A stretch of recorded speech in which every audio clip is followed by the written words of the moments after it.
Hi, and welcome to a brief presentation on the topic of ethnography. The first point I want to ask is why ethnography? And I can talk from my own experience here, which was back around about 1999, 100 people were killed in East Java. They were thought to be sorcerers. And I was reading about it in Australia, where I'm from, and read that it was the result of a conspiracy, that there were ninjas being sent out by the ex-president, by political elites, blah, blah, blah, blah, blah.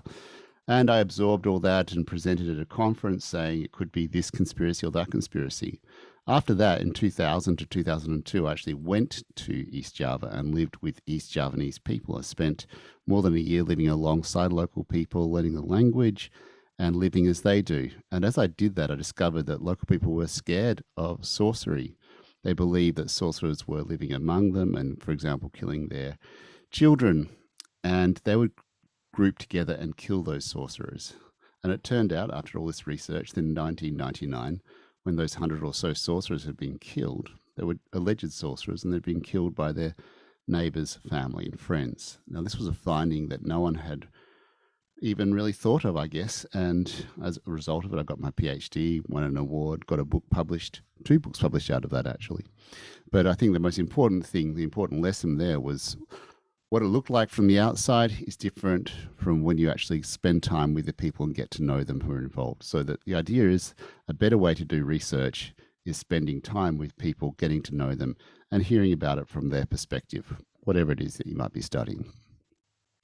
So what does the word ethnography actually mean? Now, the first sense is what I've just referred to. It's a methodology, but I don't want you to get confused with the second and third sense. The second and third sense of ethnography is simply a book. A book is an ethnography. I'm just looking for one here. I can't find one, but a book is an ethnography. A film can also be an ethnographic film. So we're not talking about that. I would say the religion of Java is an ethnography, but I'm talking about something slightly different there. Don't get confused with ethnography too in the sense of a discipline, like anthropology is a discipline or literary studies is a discipline.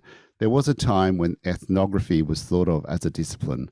For the most part, that's about 100 years ago. It's a rare or archaic usage nowadays. You don't hear ethnography as a discipline. You don't say, I've got a degree in ethnography.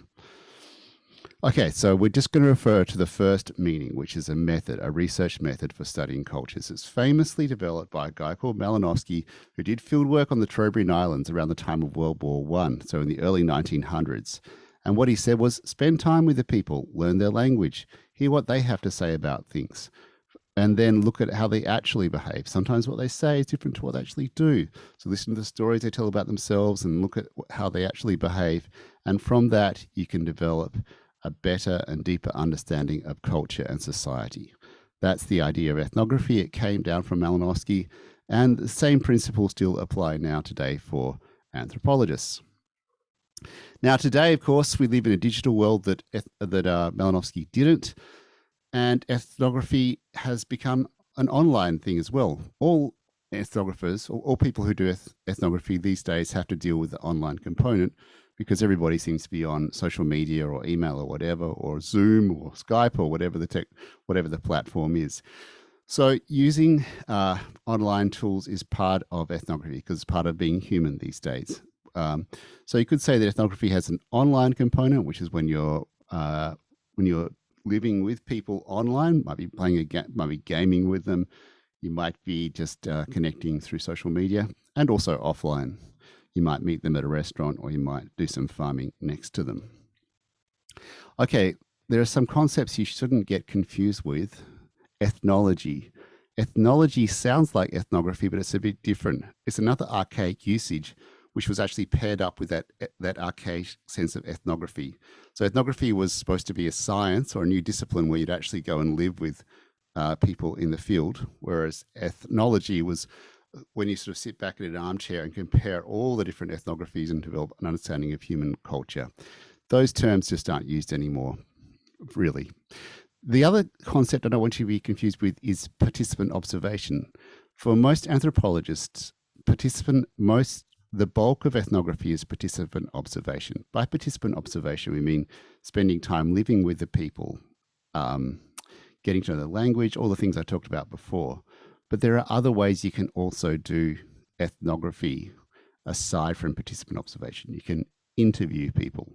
You can do an art project with people. You can work on a project to develop their, I don't know, whatever they want to do, a new art center or whatever it might be. So participant observation, let's say, is 90% of ethnography, but 5% is interviewing and 1% is other things. That's a typical kind of breakdown, but depends on your project.